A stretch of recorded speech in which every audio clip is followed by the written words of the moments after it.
Welcome this evening. It is great to have you with us. My name is David Vasquez-Levy. I serve as president here at Pacific School of Religion.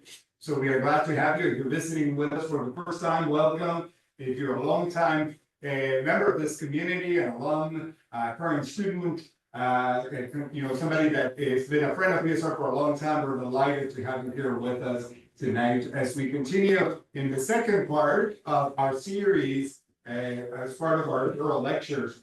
So my job tonight is to welcome you, give a few organizing directions to you, and to welcome you whether you are here in person or if you are online, whether you are visiting with us and engaged here today in person or online, or if you're watching this into the future.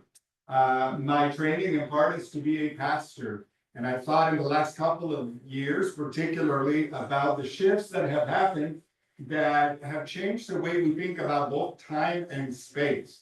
Yeah. When, as a pastor, you begin a service by saying, "Dearly beloved, we are gathered here." Both of those terms about what it means to be gathered in this space or remotely all over the place, as we have many of our participants remotely, and to say gathered here and at this time has also been altered. So our conversation tonight and over the couple of weeks is engaged in the discussions about how we are reframing our understanding of reality around us. What are the big narratives or the big stories that help us to make sense of the world? Last week, we began a conversation here, and if you're able to be with us, you may remember the discussions about the spectrum to the extent. Oh, did I have to turn the mic on? Loud press. Yeah, I don't think about that. 1, 2. All right. So if you were with us last week, we began by doing a survey around artificial intelligence and both its promise and its perils around the engagement with religious communities, with traditions, with meaning making. Today, we engage that conversation further as we think about the narratives of religion and Christianity in particular. In both of these conversations, we are thinking about these forms of meaning making.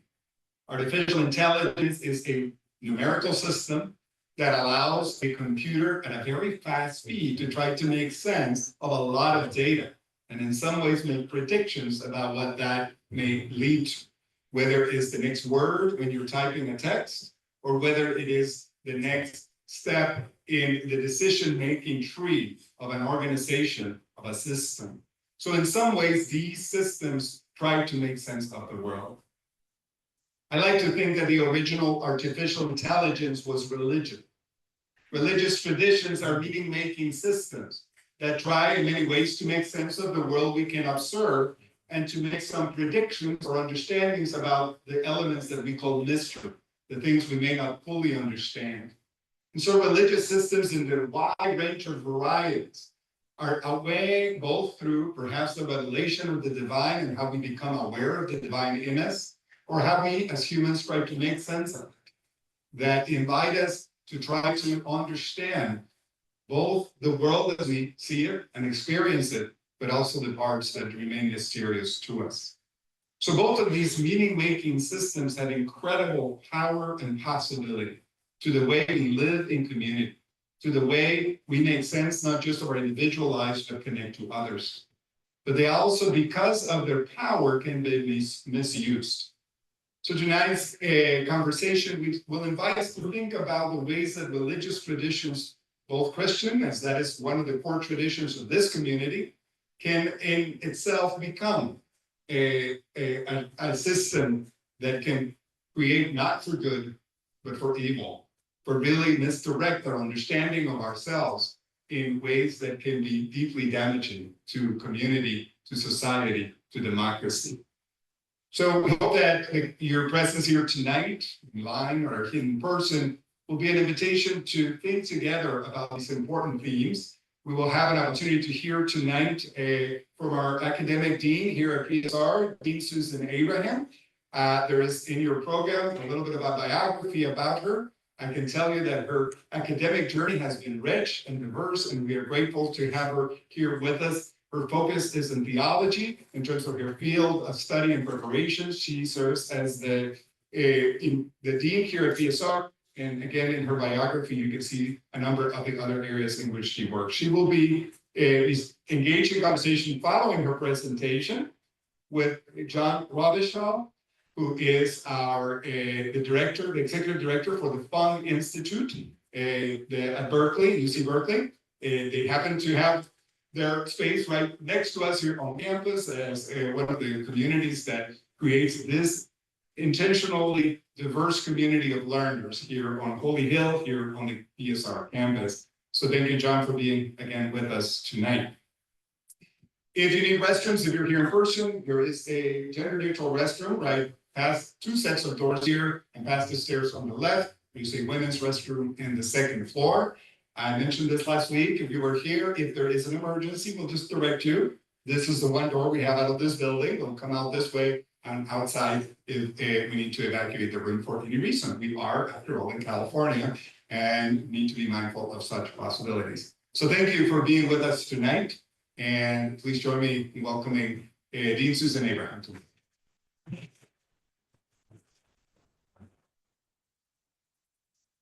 Thank you, President David. So John and I went to the same school a few hundred years ago, a long time ago, and we had the same advisor. So I would like to call our advisor to this gathering, and maybe Francis is watching us online, you never know. His name is Francis Fiorenza. Well, when he'd start a lecture, often he would start with a joke. Now, ideally, that word joke should be encapsulated in air quotes because it wasn't all that funny. Francis, I love you, but the joke was. So this was his joke. And I want to start over there because it calls to mind our formation and who we were as students of religion, as students of theology, and in our paths diverged. I ended up being thoroughly immersed in this field and studying and teaching and researching in this field. And John went on to do service with what one might think of as secularized knowledges with engineers, with engineering students, but the orientation of that engineering education curriculum is towards social justice. So this is why he is our partner here in this space of this squad. And I'll talk a little bit about how we think about space a little bit into my lecture. So here was the joke. You will not find this funny. So you do not have to do the polite laugh. But I have a point I want to make with it. So this is how Francis would say.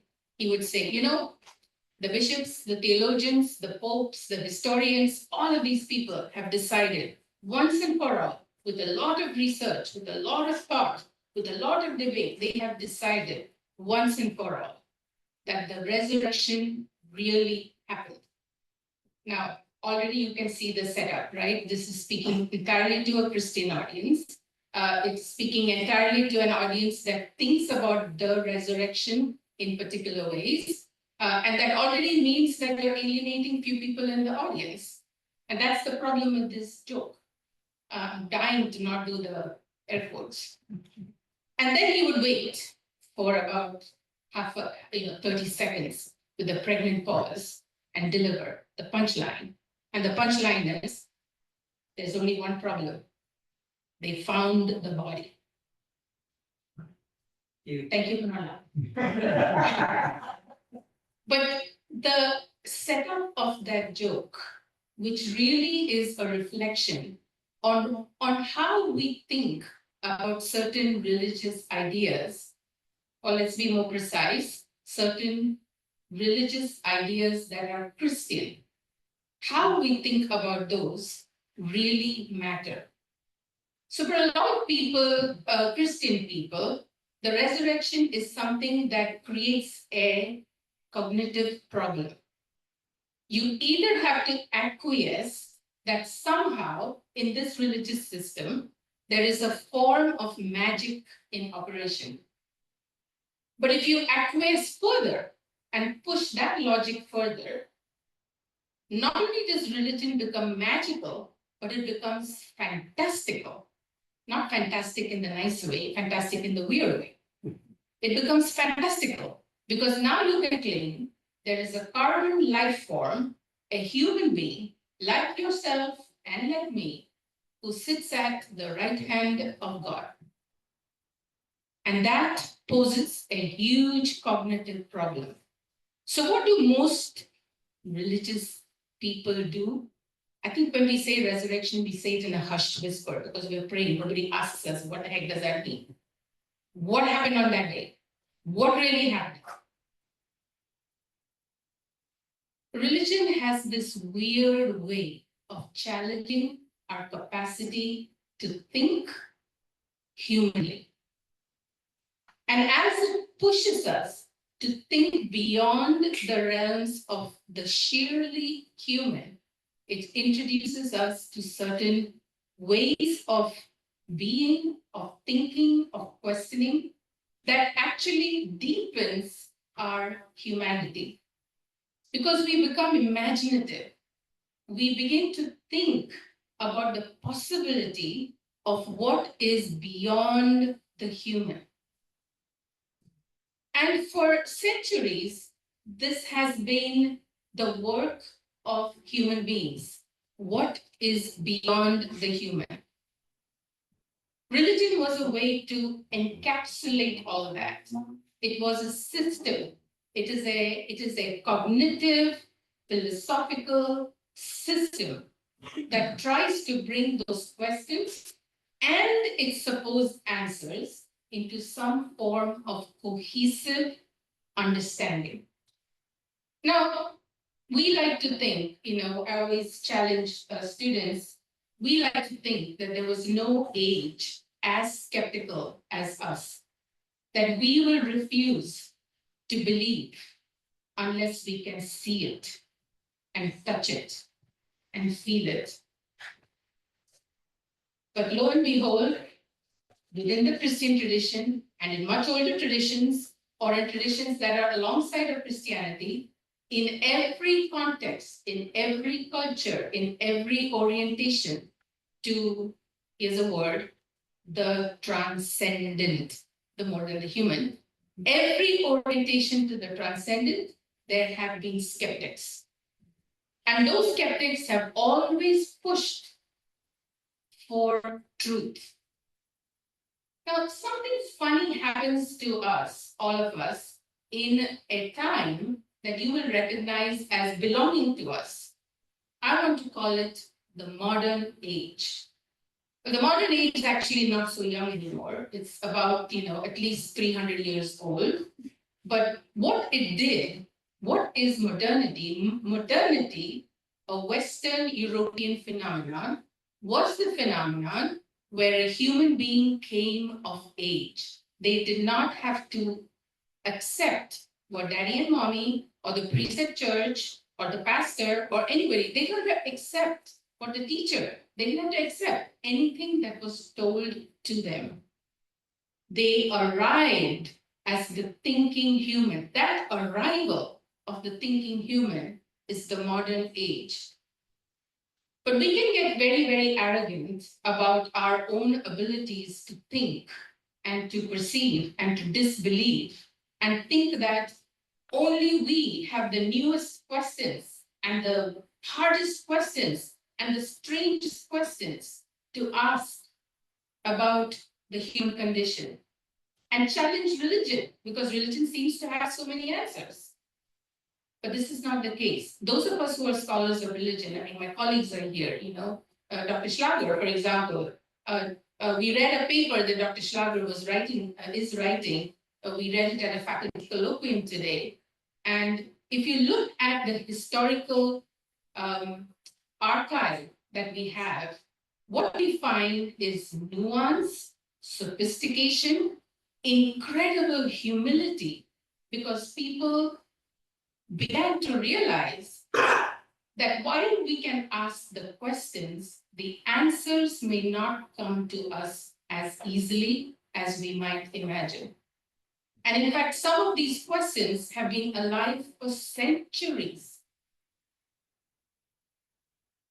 Religion has had a way of holding ambiguity, not certainty. And that was its saving grace. It allowed human beings to explore the non-answer, the half answer, the strange answer, the queer answer. It allowed human beings to stand in that space where we can say, I am not quite sure. But it is also okay not to know fully. Now that age has given way to a different age. But I shouldn't say it this way, because it's actually a very Western way of speaking, that one age gives way completely to another.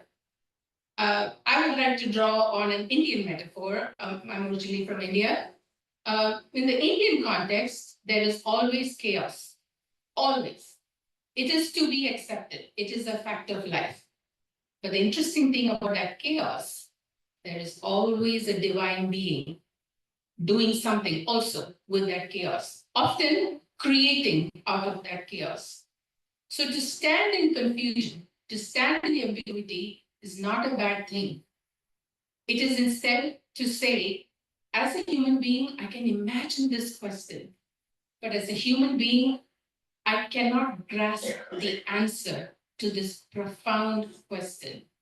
So the legacy most religious thinkers anyway leave for their communities are a whole series of questions, not a whole series of answers. And that was the beauty of that time, which now coexists with another time, creating a certain vortex of confusion that is not contained by either.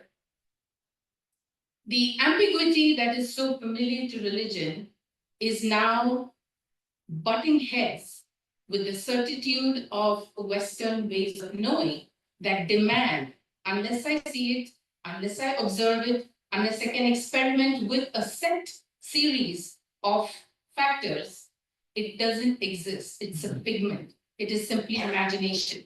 Nothing wrong with it, but it is not hard evidence. Do we recognize this? Yeah. That is butting heads with religion. And now that confusion, that chaos is creating a new time. And in this new time, we have a thing, a tool, a thing that we have made. The original word, the original meaning of techne, technology, from which technology comes, the original meaning of that word was work or art that we made, that is made by humans, technique. We made a tool that dazzles us. It's a dazzler. It's very, very shiny. It dazzles us, and it dazzles us with something we lust after. We lust after this thing. We want this thing. And what it gives us is omniscience, or a pale, anemic version of omniscience. Actually, we have no capacity to know what omniscience is. We do not know its limits. We can say it exists. It should exist. It must exist. It ought to exist. But we have no capacity to actually grasp it. So we created a toy, and I know John is shooting daggers at me right now, but we created a toy that's like, I never played with dolls. My mother refused to give me dolls. I think it scarred me for life. But, we should get dolls in India that would talk back and would say to you, Mama. And I, as a child, was always curious. How did it know? How did it know that I was Mama? Now, it took me a long time to figure out that I could smack it on its head and it would stop saying Mama. Because it was a mechanical thing, right? It wasn't really a sentient being. But as a child, that technology that responded to me in a way that I understood fascinated me. Similarly, we've grown up, we're still playing with our dolls and toy soldiers. We have a technology that presents knowing in a full way, in a way that we lust after. My friend Carla, who's married to David, one day Carla and I had a discussion, and Carla said, if a genie, appeared in front of you, what 3 wishes would you like? So we were going around the table asking for what would you like? And I remember as a child even thinking this. First of all, I don't want 3. That's way too much responsibility. I know I'll mess it up. I only want 1. And the one that I want is I would like to remember all the books that I read. Because I lust after knowledge. And I don't want to say it as if it's a badge of honor. It's actually an egoistical and prideful part of me that wants to grasp and hold that knowledge. Instead, what our human capacity or condition has done is, yeah, you have all these books, go read them, and now your mind does a funny thing to survive. It doesn't remember. It forgets, but not into oblivion. It keeps it somewhere in this organic part of this unknown thing in our cranium. And out of that comes insight. Out of that comes wisdom. Out of that comes a different form of knowledge than you would ever find in a book. And I don't know about you, but that has happened to me when I, teaching. Teaching is a high stress situation, especially for introverts. I would much rather be locked away in my office doing whatever it is that I'm doing. And I find myself in spaces like this thinking, why did you agree to this? How stupid, really stupid of you. Because it's not natural. I don't like it very much. And in a high stress situation, some clever person in the audience will ask a question that I have not thought of, because I am certainly not omniscient.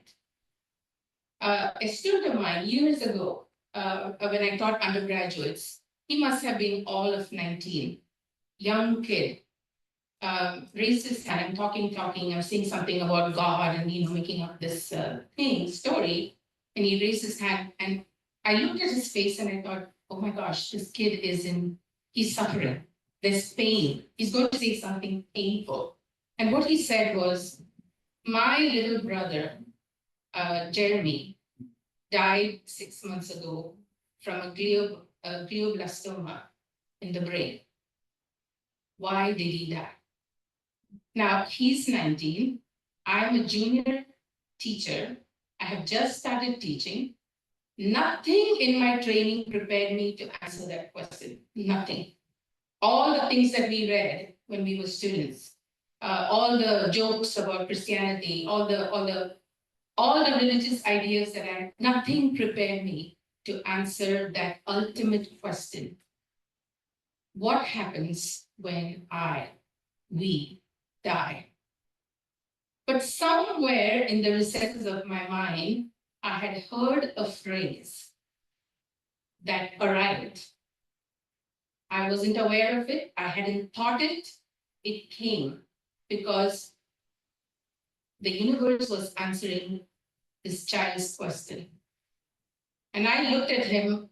Half of me was, please God, don't let me say something wrong and then break his entire trust in the system. And the other half was, well, you have been through a program. You did go to school for so many years. Show up. What came to my head was a statement from Thomas Aquinas, a medieval theologian, probably the most important theologian within a very particular philosophical framework. And he talks about the journey of human beings as 2 words in Latin. And the words are exitus, just like the word exit, we use those words, exitus, reditus. He said the entire story of the human race is encapsulated in that phrase. And what it means is we come out of God and we return to God. So I've said to, I think that young man's name was also John. They used to freak me out. All the boys, their names started with J. And the girls too, Jessica, Jenny, Jen, I'd be freaking out. Who are these folks? I remember looking at them and saying, John, I don't know.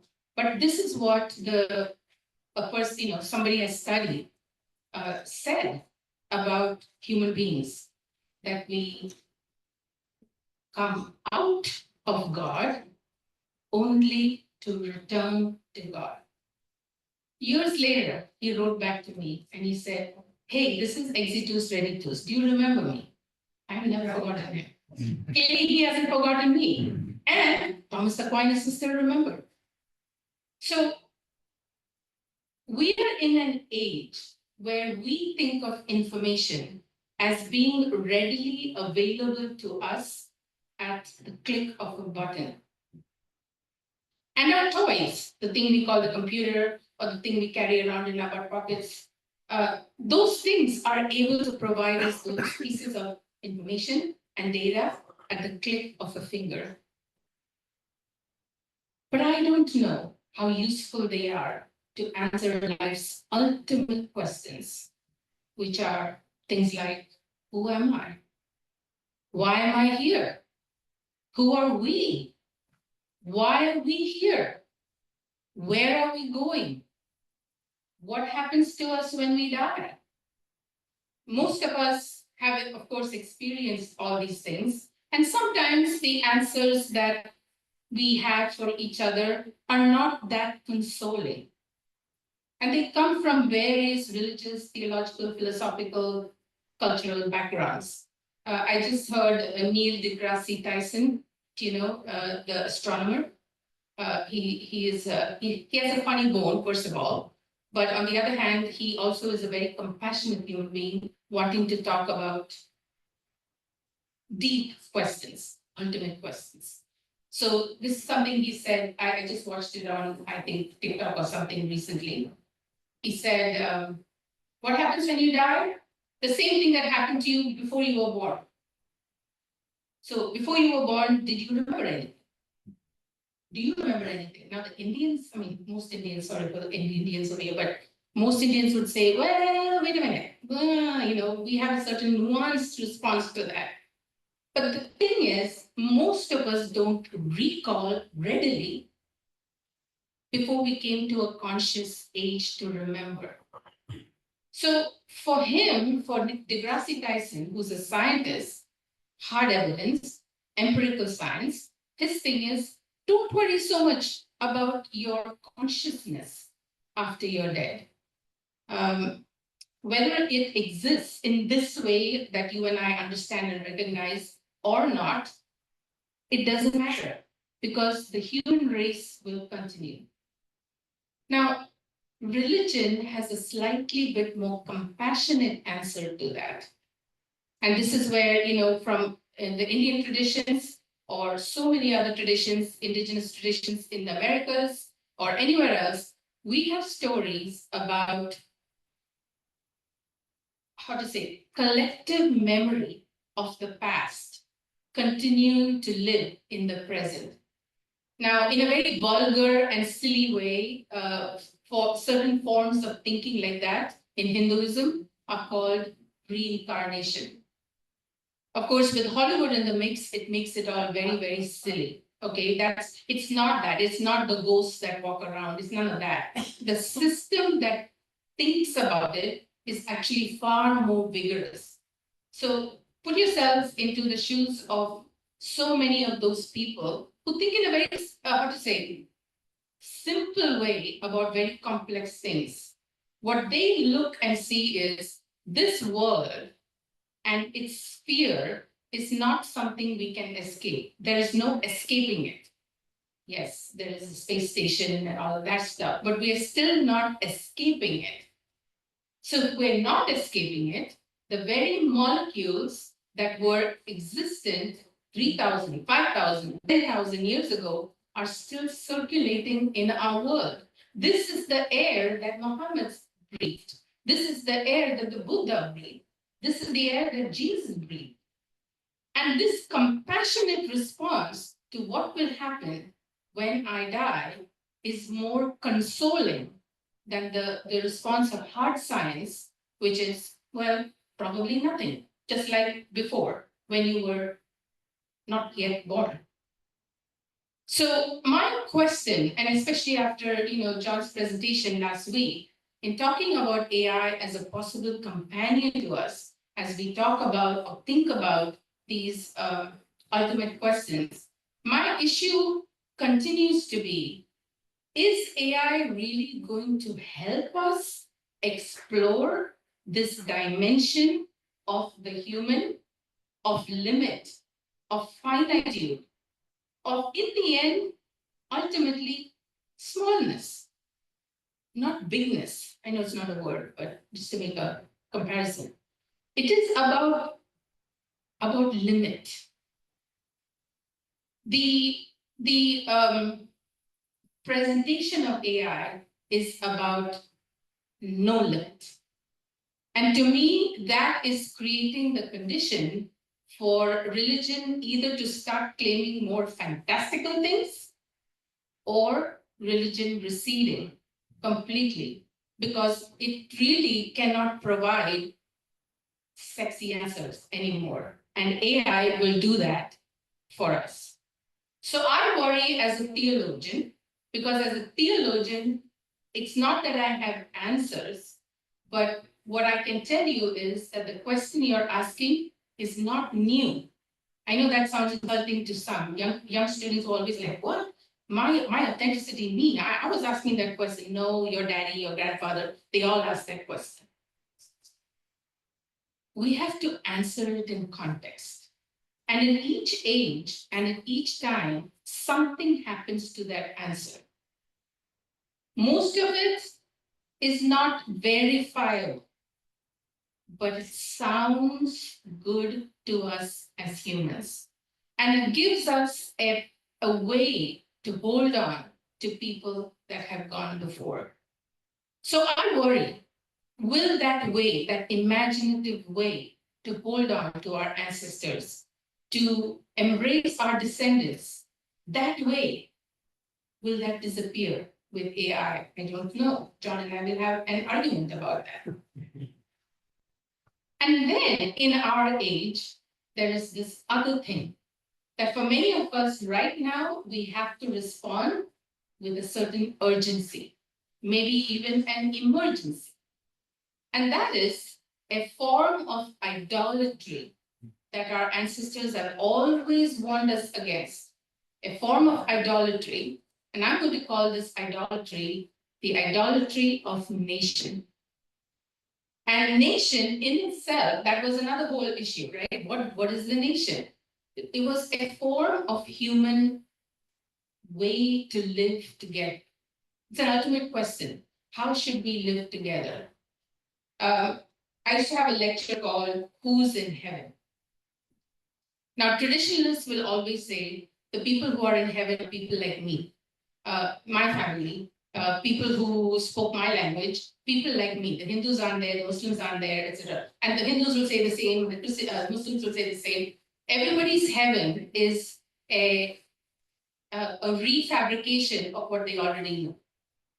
So I have a statement in which I would say this, and people would walk out of class really angry. And my statement is this: when I die and get to heaven, that was the problem, because there isn't any humility that says, if I get to heaven, say, when I get to heaven.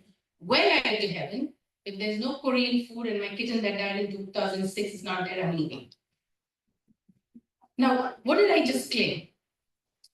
I claim that to have the experience of heaven is to live fully human. Eating, drinking, pooping, human. Otherwise, it's no fun. It's a very stale, anesthetized existence. Don't want that. I want my kitten, who I'm also deadly allergic to, but I want her, but in heaven there will be no allergies. That I know. She will be there. because that was one creature that loved me. There are many other creatures that love me, thank you. But she loved me. How can that love not be there in heaven? Now, these are ways to live in the world. I don't know if AI can do that kind of thing and talk about heaven in that way, talk about another form of existence in that way. Instead, I feel, and this may be completely presumptuous on my part, that AI is creating new forms of idolatry. And the idolatry that it is really good at creating is the idolatry of group identity. In our time, we call it nation. The word for it, or the term for it, is Christian nationalism, but there is Islamic nationalism, there is Hindu nationalism, there is even Buddhist nationalism. Look at Myanmar. What is this? This is where the technology of religion bends to the will and thirst of human beings for power and makes religion something else and makes the collective identity something else. So AI, at least in our time, what we are experiencing, the emergency that we are experiencing, is that it's become very useful to generate this idolatrous way of thinking about nation. And nothing seems to be able to challenge it. Our religions are actually aiding and abetting that form of idolatry. They are not standing up to it, or maybe they are in small pockets, but it's not yet a systematic challenge to that form of idolatry. And here at PSR, that has been a big concern for us, because on the one hand, we embrace technology. Here, we're not afraid of it. None of us is a technophobe.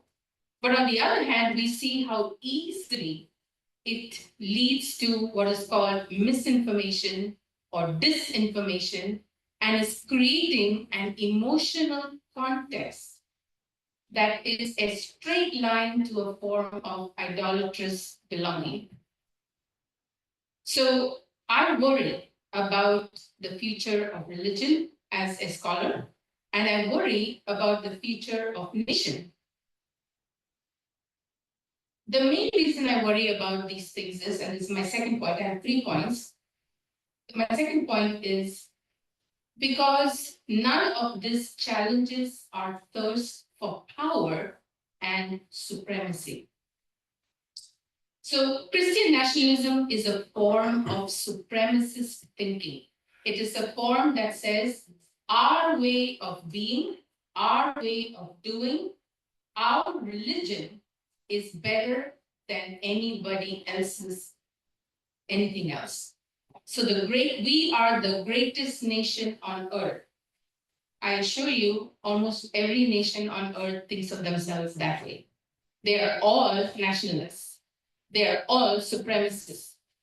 These tools allow human beings to lean into that form of idolatry, that we are somehow to be congratulated because God has allowed us this land and this space to be this way. In the United States in particular, I speak now as a citizen of the United States. In the United States in particular, it's terrible history, terrible wound of slavery and racism and the genocide of indigenous peoples absolutely flows into this idolatry. So how do we become the greatest nation on earth? Well, we have slaves and they did our work for us. We have, we conquered and we won. And because we won, God was obviously on our side. Now, that's a very strange God that only always picks winners. The traditions of the world, the religious traditions of the world, have a very different story to tell about where to find God. God abandons no one. God abandons neither the winners nor the losers. This is my thing about who's in heaven. Who's in heaven? Well, it's certainly cats, Korean people, because they're making Korean food for me. There's that. And then your enemy. Your enemy is in heaven. And that person is there because that person was loved by a cat, a dog, their mom, their dad, their sister, their brother, their lover, their friend. You may not have loved them, that's okay. But they were loved. And because they were loved, they will be there. This is a very hard thing for many people to accept because we have treated religion as if it's a form of Christmas behavior. It's Santa Claus. I get the candy for being good, whatever that is. Religions of the world are actually far more complex than that. They don't present answers to ultimate questions in that hard and clear way. They dance around it. They have stories, metaphors, symbols. They dance around it because ultimately, if you were to pursue wisdom, wisdom would say to you, God is for all. For all. And that means that there is no one who has no access to the love and mercy of God. But what we do, because we are human beings, given to forms of dualistic thinking, either or thinking, is that we are always in the right and others are always in the wrong. And that form of thinking really distorts religion and distorts any attempt on our part to create a community. So in this case, the community we're talking about is the community of the nation. And within the nation, we police its borders so that contaminated, dirty, weird, strange, bad, criminal people don't cross our borders. You recognize this rhetoric, right? This is the rhetoric of our times. My fear is that AI, because it's so natural, the phone, the thing that we carry around, has become our friend. I mean, many of us will remember, my friend and I were talking the other day, you remember a time, if you went on a car trip, you always had a map. A map. Now who has a map? If the thing doesn't tell you where to go, we are lost. We're like, oh my God, Google just died. How do I know where I'm going? This kind of thing that looks so natural to us, that looks like our friend, has become, how to say, the same kind of thing that we do to religion, it will do to us. It is distorting our sense of how to be a collective, of how to be together, because we are so given to supremacist forms of thinking. One of the ways in which I have found in my career, I have been challenged by are people who are not atheists. Atheists I actually understand. What I have a problem with are simple anti-Christians. And what I mean by that is, in classrooms, not over here, yes, our students, I love you, not you, but other students elsewhere. Half the class would uncritically accept anything that was said by religion.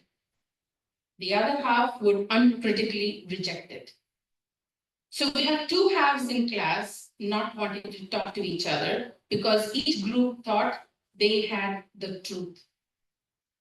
Whereas if you examine the traditions, again, this mechanism of either or, of the inside group and the outside group, the pure and the impure, all of these conversations we have been having for centuries. And the reason why many of us study religion is to think with our ancestors about contemporary problems. I've always wanted the tagline at PSR, unafraid, yes. We are unafraid of religion. Why? Because religion is our problem. And what I mean by that is, we love it. Intellectually, it is our problem. It is our challenge. We love the traditions. And then religion is also our problem. Look what it's doing in the world. On this holy hill, where we celebrate multi-faith, multi-religiosity, no religion, no religiosity, spirituality, on this holy hill, religion can become a problem. So we are faced with an existential issue here. How do we move from, how do we transform our supremacist forms of thinking to ways of thinking where we can live together and be together?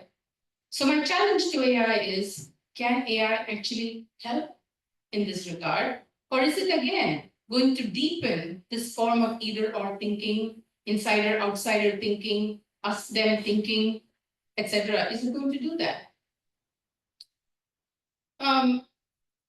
AI has, because of the way it's manifesting in the world right now, but as John said, it's been in our world since the 50s. And in ways that we may not have recognized, really. But in the way that we are thinking about it right now, often the rhetoric is about individual augmentation. We heard that last week too. So individually, an individual can augment herself and become more than herself, can increase and enhance her capacity. Now, this is a very problematic form of thinking for me. In another context, I've held forth on this issue because we live in a world where individualism is really closely connected to our political and economic framework. Everything in our world is oriented towards enhancing the individual. So we are presented, for example, and I have like 5 or 6 C words here. We are presented constantly with these shiny things. Here's one. And I know students of mine or students at PSR, this is for you. You are presented always with comfort. One of the ways in which you can escape the discomfort is, I had a professor in my office today, people who said to me, Dean, what do? I know this paper was generated by AI. What do? I had a professor in my office say that to me today. That also did not make me very happy. If you choose the comfort of AI over the discomfort of learning, you are short shifting yourself. You are not really having the courage to think about your own growth. And you are inhibiting your colleagues, your peers in the classroom, and your instructor who may want to learn with you about what you're confused about. You're inhibiting all of us from elevating into a different way about thinking about that problem. You've made AI answer your question. That running after comfort is really going to addle our brains. It's going to make us less than what we are now. So I'm completely unconvinced that it is augmenting anything. It is disaugmenting, in my opinion. How about another C? Convenience. So again, how many phone numbers do any of us remember anymore? I mean, for many of us, even our own number, you do remember. One. Yeah, I think I remember. Yeah, yeah. But I remember a couple, just in case, something happens, like you say, I lose my phone, and then what do? But most numbers, we don't. I have no idea how to call my brother. I mean, he's on my phone as his name. But I know I can call Elizabeth, I can call David. Some numbers I've memorized. But imagine that, we lost a capacity of intelligence. You still remember, because of the convenience of carrying this thing that will do the remembering for us. We're giving up. It's augmenting nothing. It is decreasing our capacity. Consumption, another C. I wrote these C words one day out of great irritation because of something that was happening. I'm like, okay, 5 C's. This is what I hate in the world. Consumption. We are consuming at a rate that has never happened before in the world. because of all these widgets and gadgets that we have to make, we have to extract from the earth all of the materials that we need to make, and we return nothing to the earth. We may abandon that artifact and throw it in the trash, but that's not going to go back into the earth in the form that came to us, because we have altered it. Our technique, our art, our technology has already changed it. The earth cannot accept it. So it will stay there and it will become something else, not for the best, but for the worse. So how do we think about consumption? How do we think about these technologies that we will use to augment us at the cost of the way in which we live, and certainly the way in which our descendants will live? It is increasing competition and conflict. Everything that we have seen thus far with the use of AI, everything that we have seen thus far is about creating intense competition and intense conflict. Where are the guardrails around this? Who is thinking? How do we think about this? I mean, what we're doing here today is an effort in that way. We should start really thinking about the guardrails behind these efforts. Lots and lots to think about here. My favorite thing in this set of C's to hate is the last one, which is the circus. I confess to you, I'm completely, in some ways, an insomniac. So I wake up at 2 in the morning, and then what am I doing? TikToking. Yeah, and I'm watching reel after reel after reel after reel after reel. And by 6 o'clock, then I want to sleep, but then it's time to wake up. So now I have murdered my sleep. I have watched nonsense, none of which I can remember, but it is entertaining. It's medicating. It helps me not think. Whereas our ancestors, when they woke up at 2 in the morning, of course, they were like, okay, now what do I do? Probably open a window and look out. And they were like, wonder what that light is over there. Wonder what that is. I wish I could see it. They inaugurated the age of knowing. What are we doing? Medicating ourselves into complete, I don't know what, semi-consciousness. So the circus is the distractions that we live with, and AI is providing so many possibilities for all of that.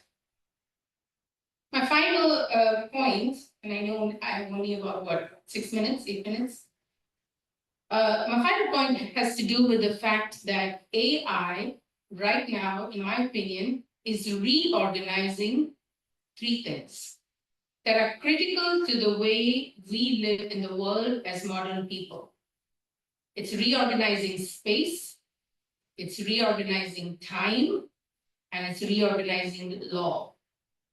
Now, space, time, and law, where do I get these categories from? So this is from a Pakistani anthropologist called Talal Asad, and most of my friends here will recognize the name. He talks about the way in which secularism, which is a very particular concept, is kind of opposed to religion, but not really. The way secularism organizes the world. Secularism presents space to us in a certain way. The space of secularism is the nation state. So what is the nation state? Now, the nation state has a particular history. The nation state, one could say, came into being with the Treaty of Westphalia in 1648. That is one way of thinking about it. It's a very Western European construct. That is another thing about it. But it really comes into its fullness post-World War II. So World War II, again, this is a conflict in the West into which the whole world was drawn. It extracted energy and resources and people from every part of the world to fight that particular European war. After that conflict, or during that conflict, one of the things that happened was the push of colonized places to get their colonizers out.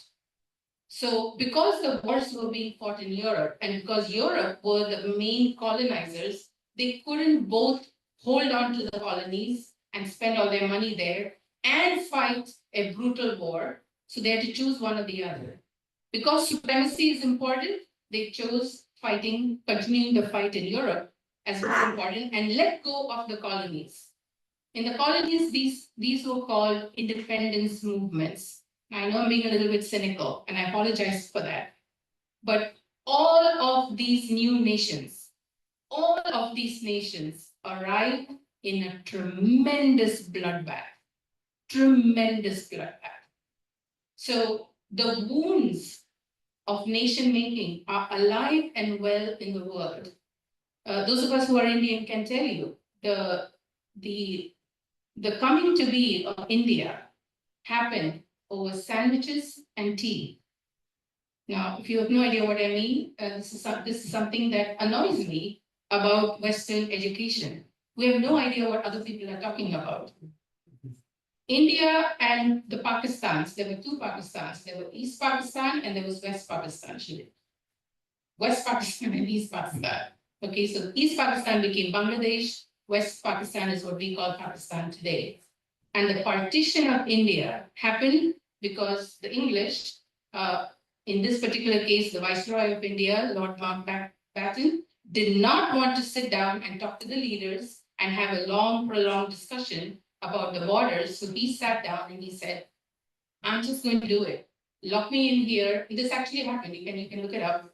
He said, bring me a pot of tea and some sandwiches, and I'm going to do this. And he drew a line right through the middle of these two countries. A line that in a couple of cases, cut a house in two. So half your house was in Pakistan, the other half was in India. That arbitrariness and then the chaos that ensued after that, that was what gave birth to the nation state in South Asia. Every single nation state has come to be in that way. Unfortunately, religion became a plaything in this.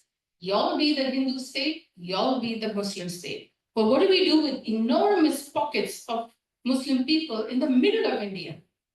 Well, to this day, we pay the price for making that particular situation a religiously identified nation.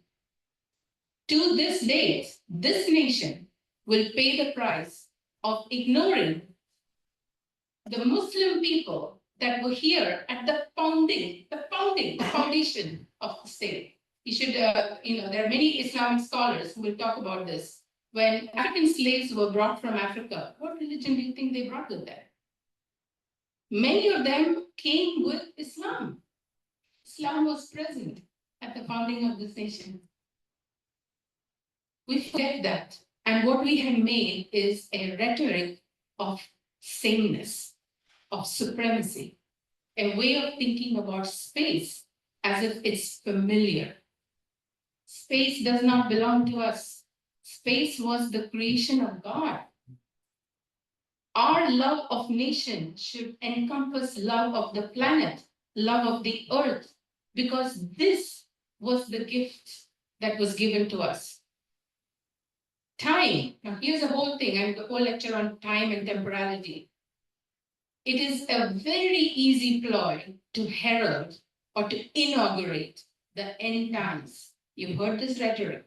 The people who go around saying, if you elect so and so, they will bring about the end of this nation. This apocalyptic fear is a very simple, easy tool to wield.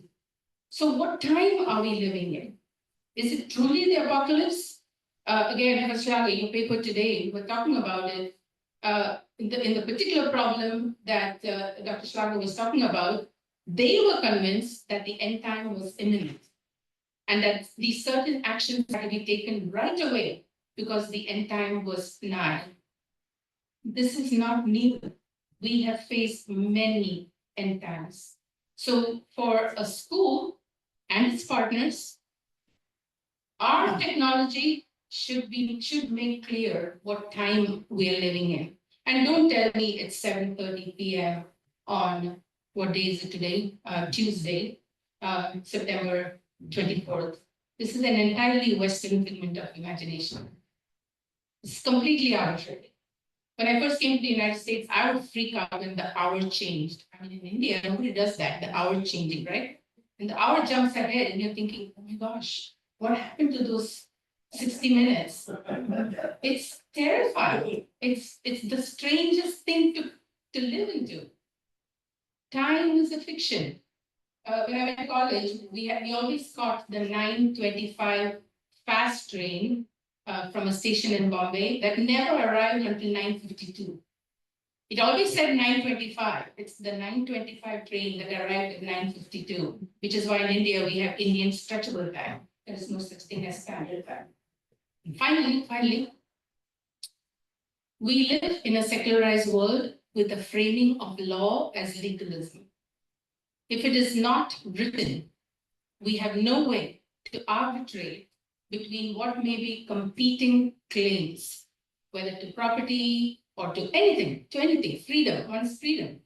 We have no way because there's no law, legal rights. But the law is a cultural product. It replicates the same problems of culture, even when it claims to be objective. Wouldn't AI do the same? Wouldn't it just simply replicate our cultural problems, our cultural blind spots? Wouldn't it just do it again? Haven't we already done this before? The stupid joke that I told you before, the resurrection absolutely happened and they found a body, is a challenge to the legalistic idea that something magical happened at the resurrection. The joke is on what one may have assumed or presumed about what we thought about in terms of the resurrection. That's the joke. Whether you laughed or you didn't laugh, I hope there was a shift in thinking, but what is the resurrection if they actually found the body of Jesus? Instead of the law, our traditions, in particular in this case, the Jewish tradition, has a different way of thinking about law. It always talked about covenant. So the transformation of legalism into covenantal living, which allowed both actors independence and quirkiness. Now, what do I mean by that? So the covenant that Israel enters, for example, with Yahweh, Israel is never sure how Yahweh is going to turn out. Yahweh has Yahweh's own ways of being and doing and thinking. And sometimes they seem capricious. They seem arbitrary. But that's why they call it the covenant. The law was so that we would protect the covenant. And I believe that if the nations were to enter into covenants with its people, we would have a different way of living within space, within the time of nation. This is a whole big lecture. I'm sorry, it's really complex, and I have lots of ideas about it. But I wanted to bring it because the film that you will see on Thursday really is asking us, how do we bring about good faith, which is also another way of saying covenant. So I'm going to stop over here because we can continue forever on this. Thank you so much for your attention. Look forward to John's question.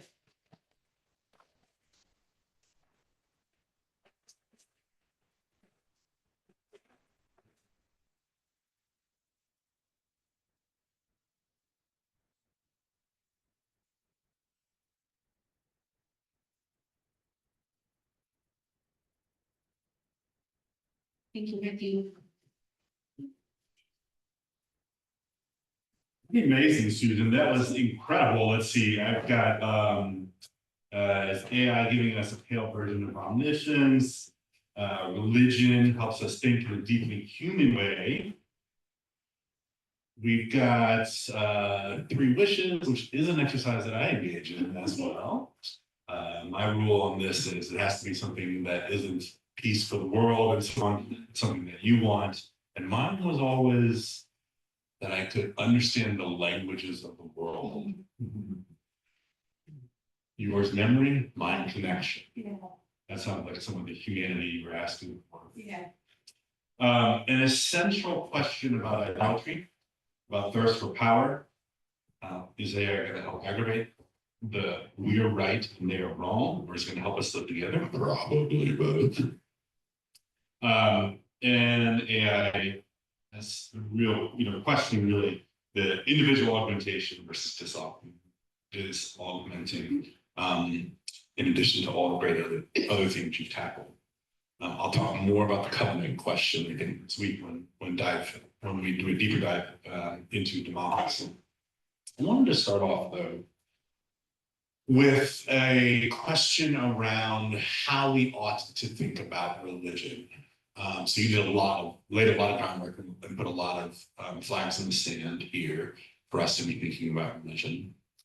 One of the places that I often think that the study of religion in the West, and this is not my argument alone, this is others, has overemphasized is religion as a meaning-making institution, religion as an intellectual belief-centric exercise.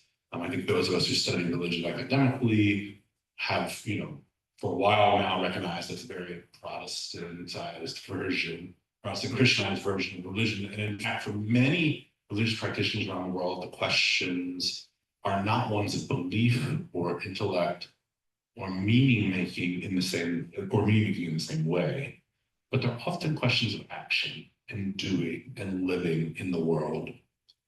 And I wonder what you would help us think about, or how you would help us think about religion as a practice set, which needn't have belief behind it for the action taker, which is an essential part of many religious communities today and throughout history. It doesn't matter whether you believe so-and-so is the emissary of God, that you pay your taxes is really important. It doesn't matter if you believe that spraying holy water, like my mom did on me at night, is going to save us. It's the action necessarily. We have plenty of people in our believing communities who participate on a regular basis, but aren't active believers. We talk about people talk about cultural Catholic. So I'm a Jew, but it's really just a practice for me.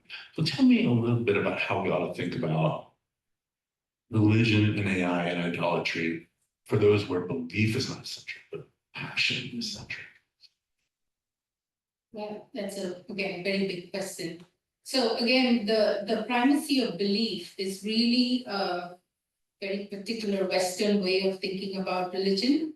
And beliefs are important because they are claims, they're truth claims. They're claims about what may be true and good and beautiful in the world. A story comes to mind. There's a little bit of a personal story, so this may be a little bit boring to you, but when I was as an 8th grader, I ran with a posse. And it was a posse of all girls, young girls. So the Indian system is a system of exams and tests. You all are familiar with this. So we always did 2 things. One is certainly study hard, or we'd have a high stand by rules in our world. But the other is also grade hard. Because in the Indian system anyway, it's a survival of the fittest. So you better do both. You never know. So the way we did it was the way to school, we passed a Gurudwara, a Hanuman temple, a mosque, and we ended up in the parish school in church. I was the leader. So we first went to the Gurudwara to pray. And the guy that sat by the door of the Gurudwara knew us. And he said, you all always only come here once a month. And that's once a month because we have unit tests that happen once a month. And then we always ended up at the end of the semester. He said, you can only come in at that time. If you want to visit the Gurudwara, you should come regularly. And there's a story about him, but it's irrelevant right now. But we managed to find a way to sneak in, do a circle around the Granth Sahib and pray hard, please, we do not want to fail. This is very important that we pass our exams. Then we'd go to the Hanuman temple. Now, the same thing happened at the Hanuman temple also. The priests there, all men, the priests there would say to us, y'all are just here because you think of this as magic, right? You think Hanumanji is going to help you just because you arrived today to ask for a blessing because you have a test. That is no way to treat Hanumanji. Hanumanji will be with you always, but you've got to believe. Well, we were skeptical about believing. We were happy to do the action. So we, ring the bells, make the circle around the altar, etc., and then go to the mosque. And the mosque is a little bit more difficult because we were all female. And there, as young kids, the sense in which, okay, there are spaces in which women are safe, girls are safe, and then there are spaces that we are not welcome. But there were Muslim girls with us in the posse, so they would bring us to inside to the dargah. And there too, we would all kneel down and close our eyes, and we had no idea what was going on. But the action was we prayed together, and then the whole lot would end up in church, where I made them recite 5 Hail Marys and 5 Our Fathers, and we all went and did our exams and tests. And all of us live today, and all of us are pretty good. So beliefs and actions. We did it. We prayed hard. And what I want to say by that is, it is not a simple thing. There's no simple line between belief and action. But if we were to believe, we say we believe, and the core teaching of all of these religious traditions, it truly transformed the world. I mean, take Christianity. The usual one you have seen, treat others as as you would have them treat you. That one you heard, the golden rule. But here's another one. The love of God and the love of neighbor is one and the same. And for many people, this is a heresy. The love of God and the love of neighbor are not commensurable. They're not the same thing. They are different things. But the heart of the tradition says that the love of God and the love of neighbor is one and the same thing. What does that mean? A lot of people who make nation idolatry do not see that. That is zero. They have no sense of that belief at all.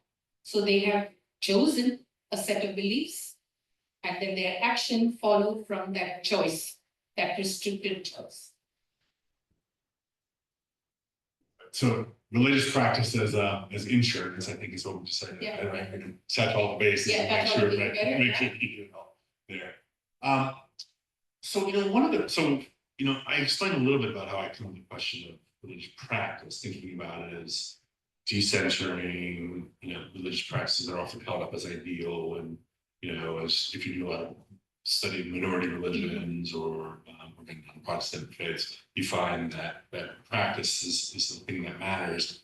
There's one story that I like, or that always stuck with me from Saint Bonaventure. So he's writing and complaining about monks, as monks do about each other all the time, and he comes up against this question of, what if brother so-and-so doesn't buy in or doesn't believe?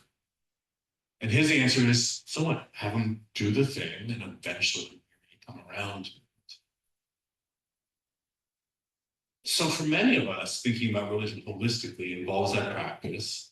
And then you've got this other tradition that says sometimes practice inculcates belief, so I just say it's a complicated relationship.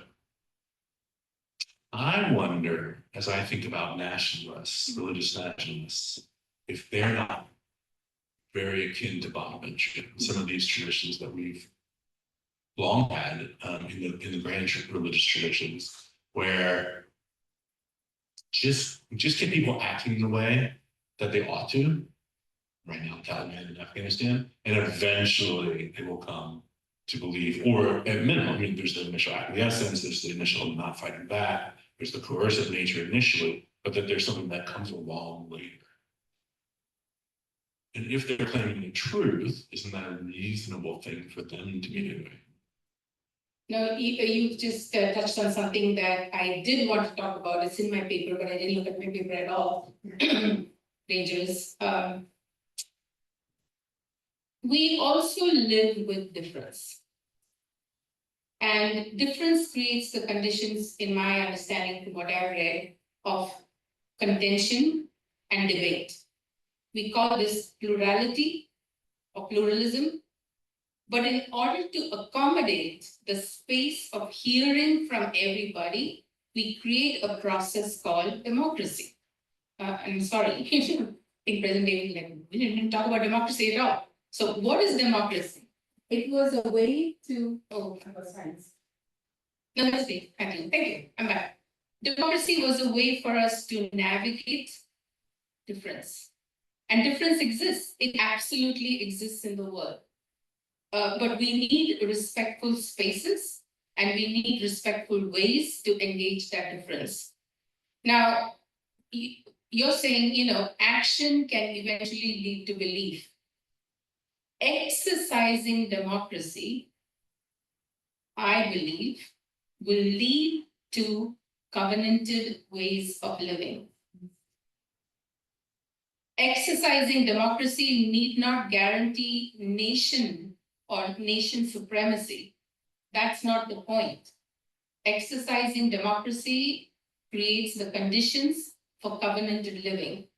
Covenanted living is simply the respectful way in which we say, your survival is as important as my survival.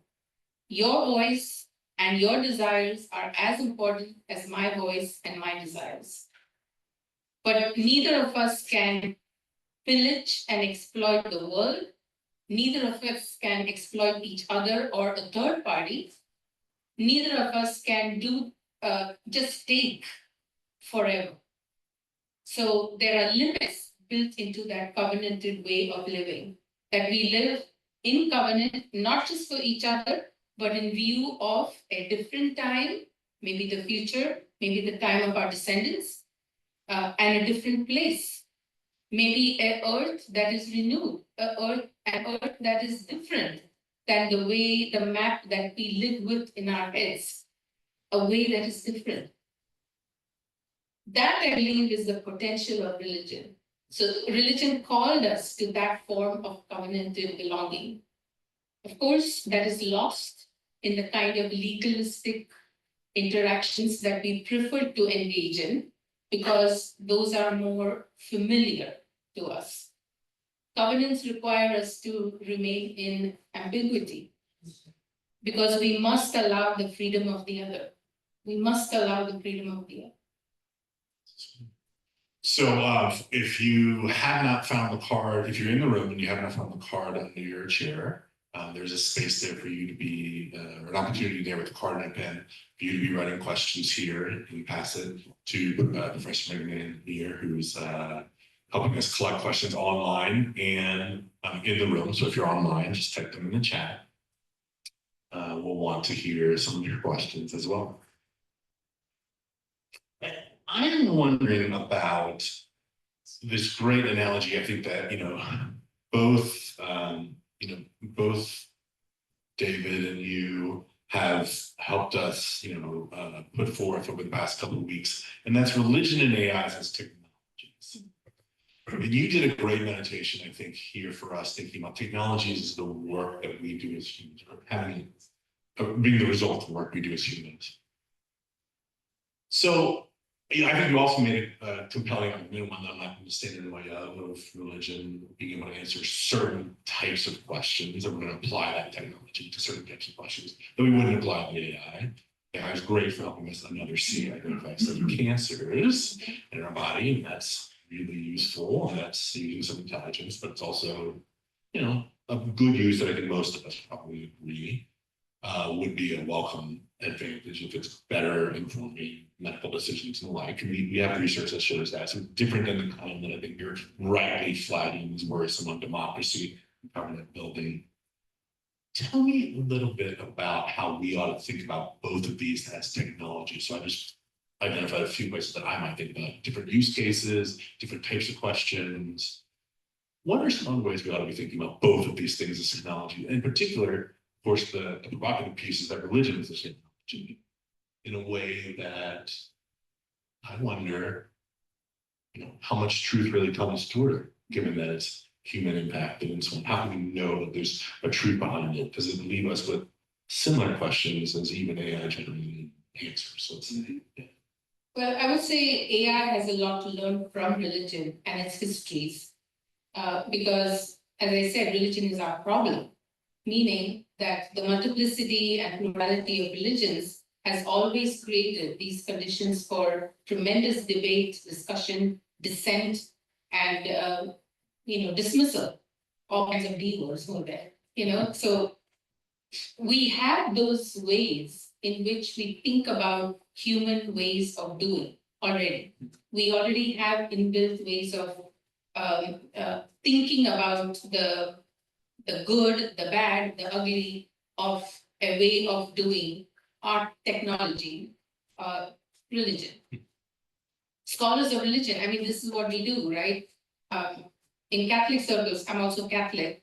In Catholic circles, one of the continuing conversations that we have at the Catholic Theological Society of America is how much dissent theologians, professional theologians, such as myself, create within communities, and how much it is a problem for bishops as they try to be, pastorally gather people together.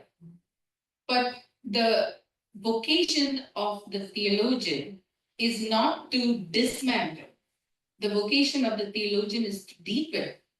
So the call of the theologian, even as the theologian dissents from what may be doctrinal teaching, is not about dismissal or erasure.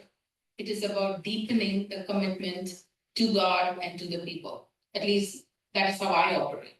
Now, I'm also a feminist and I'm also a queer thinker. So there are ways in which these things are seen as anathema, as inimical to the way religions organize themselves. So I would say among the greatest things that AI can borrow from religious people is this healthy discussion of dissent. That if the tradition has life in it, it will not collapse just because there is dissent. In fact, what happens with the dissent is an inclusion, a deepening, something else that comes into being. I think in reversing the question too, what's something, or the answer here, what's something that religion might learn from AI? I wonder what you think about confidence scores. So in AI, if you're a technologist, you pointed out that religion is great for helping us in situations of uncertainty. When I'm describing AI versus traditional coding or algorithm to leaders, to government officials and the like, we actually emphasize how AI is better in situations of uncertainty than traditional coding, which, to put it very roughly, is a bunch of if-then statements. So I think I know, so traditional coding, I think I know the world, and I think I know all the scenarios in the world. If this happens, then do this. Right? The anti-air collision prevention system that's AI powered that I described, that I referenced in passing last week, was about 1,500 pages of code that was if-then statements. When it was in the old system, the new system, much shorter, much quicker, much safer in the end, the AI powered system was, because AI handled uncertainty in a better way. And when it's trained, it can be super safe. I flagged that last time. But for many AI systems, and you asked me what is AI last week, and I said effectively it's a probability game. For many AI systems, we can have them flash the confidence score for an answer that's given. I wonder sometimes if we ought not have pastors throw up their confidence scores as to what they're saying from the pulpit, or theologians as to what they're writing. But I wonder if there's a dimension of humility in a robust AI system that'll give you that confidence score up front, and then let you human decide if you're going to make the action or not, or take the conclusion. And by the way, you could also have it populate other potential answers. So the diversity question, the discussion question, the dissent question, maybe likelihood of this in a given situation was 7%, but it's a dissent. I wonder if we couldn't learn a little bit on the religion side from the AI world in that sense. Yeah, now you remind me of my brother and half my family who all laugh at me saying, What a waste. You'll always be a pauper the rest of your life. We are all computer people, so they're all happy.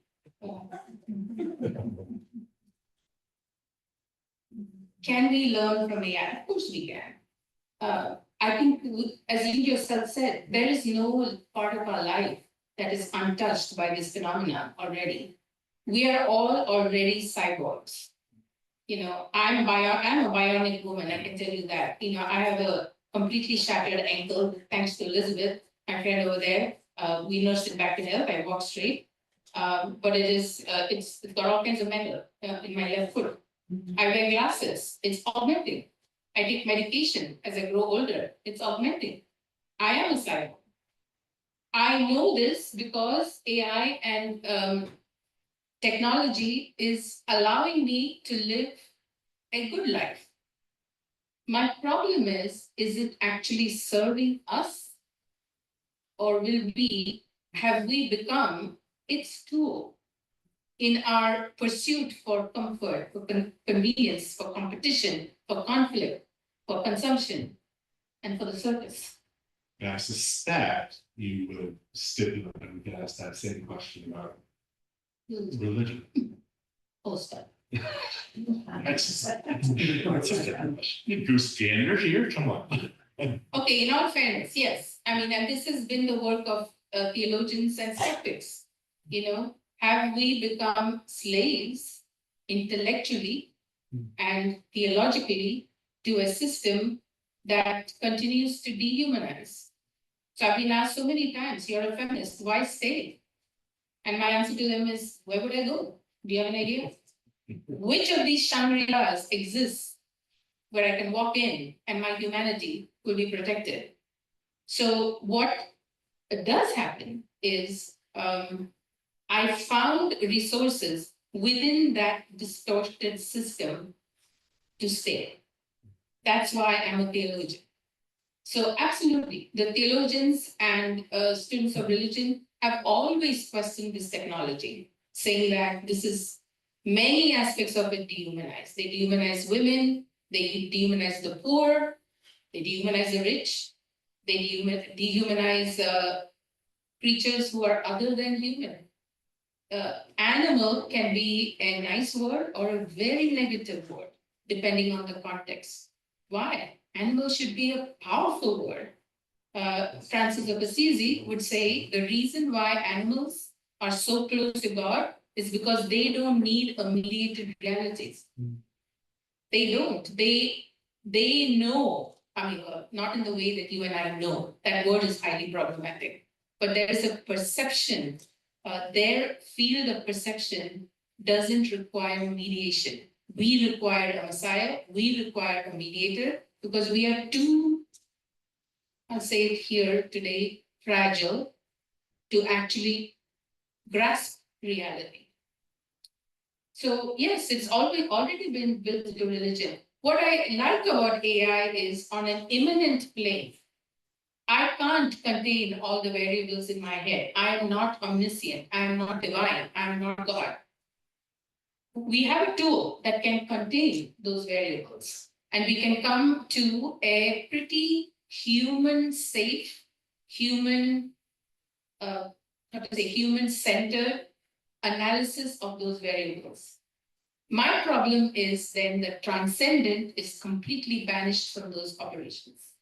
That's interesting. So I would not have thought that transcendent must be banished. I think of prior technology. So I know you and I have also been thinking together about prior technologies and things that have pushed and been incorporated in religious practice. So every church you go to will have a laptop, will have a fridge. There are technologies that exist, the internet. So they'll get incorporated, and the transcendent has not yet been shoved out by a technology to date within the technology of religion as a whole. And I recognize, I think, a reasonable danger that you've really laid out here, that people will put too much faith in the answers that look really confident, don't get shown that confidence score, and look legitimate. And I look at I look at what pastors and theologians and religious practitioners, religious nationalists think, I think that looks pretty familiar. Putting faith, idolatrous faith, potentially, for you and I, in certainty where there might not be, and an unwillingness or an unwillingness to use the respective technology for reaching out, for memory, for connection.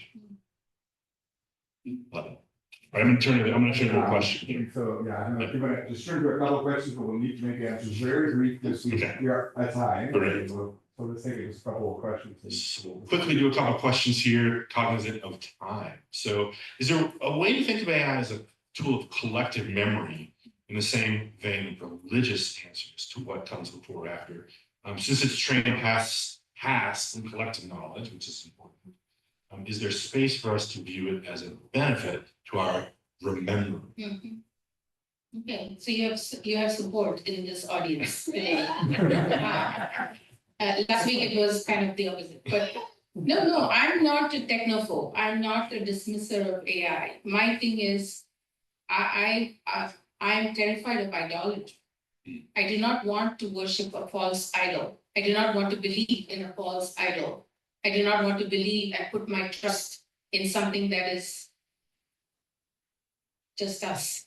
Even though us is very important, and us and our work and our art is very important, there is more. So that more is what I'm trying to protect. Yeah. So the both and is something that we need to figure out. On the question of confidence scores, isn't it a big problem that con artists gain undeserved power in society? I want to throw in here in some religious practitioners, but that's my bias. So con artists gaining an undeserved power in society, isn't that the case? Particularly when religious con people, hey, there it is, are leaders in religious nationalism. Is confidence a problem in itself? Isn't that the real problem, that we overconfident? Mm-hmm. But we all desperately want to believe in something, right? And we'd rather believe in something that would bring us an immediate gain or a reward. And I think confidence artists are very good at that. We'll make it great again. We'll go back to that time, that golden era, when it was all fine. The women knew where their place were. The people of color knew, the immigrants knew, etc., etc. We'll go back to that time. That's the confidence of somebody who's giving you something to believe in. And this is what I mean by saying, I have confidence in us, but not that much.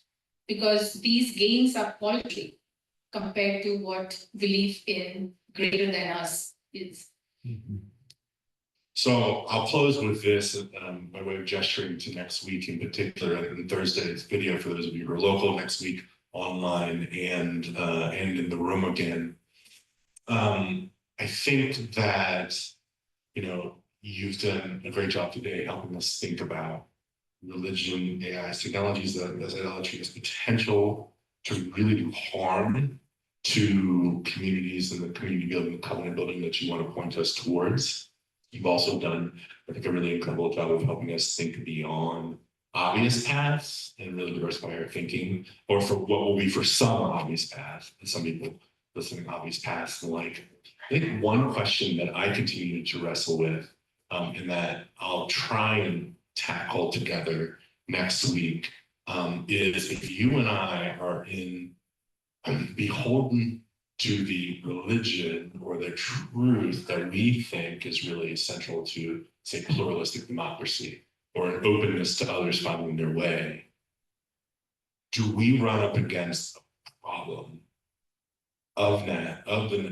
presented by the nationalists where there's no other way to convince those who think they have a sole hold on truth and a right to instantiate that into law over others, perhaps with the Bonaventurean idea that they can eventually believe, more importantly, basically that they have the authority, the right, the truth to put on others.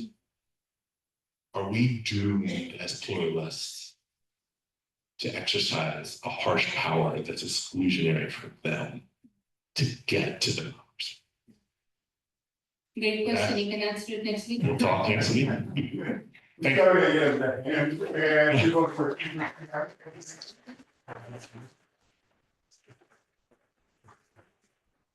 Well, thank you very much, Dean Abraham and Dr. Robichaux. Thank you for the reflection tonight, for your questions, as well as we have gathered tonight. Thank you, and we invite you to join us for 2 events this coming week. It's on Thursday. We will be doing a screening of a film called Bad Faith that takes a look at the development of Christian nationalism, of a lot of the ways in which over the last 50 years, in reaction to the expensive inclusion of more people into the society as people forget their place, as Dean Abraham pointed out, how much of the political structures have been a reaction to those changes in the society and the rise of Christian nationalism. So that film will be on Thursday. In response to that film, we will have Bishop Yvette Flunder, a PSR alum, internationally recognized speaker around several issues of religion and transformation. And so I invite you to join us at the Elmwood Theater. This will only be in person. We will not be doing an online version for this on Thursday.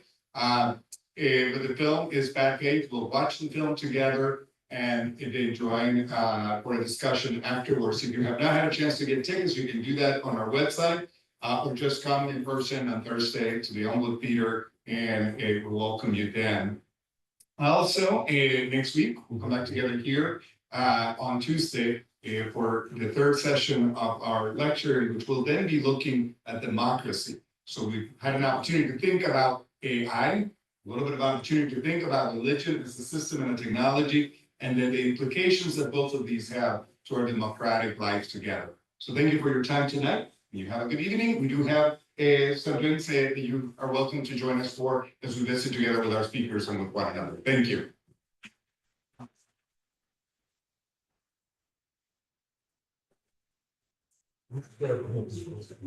Yeah.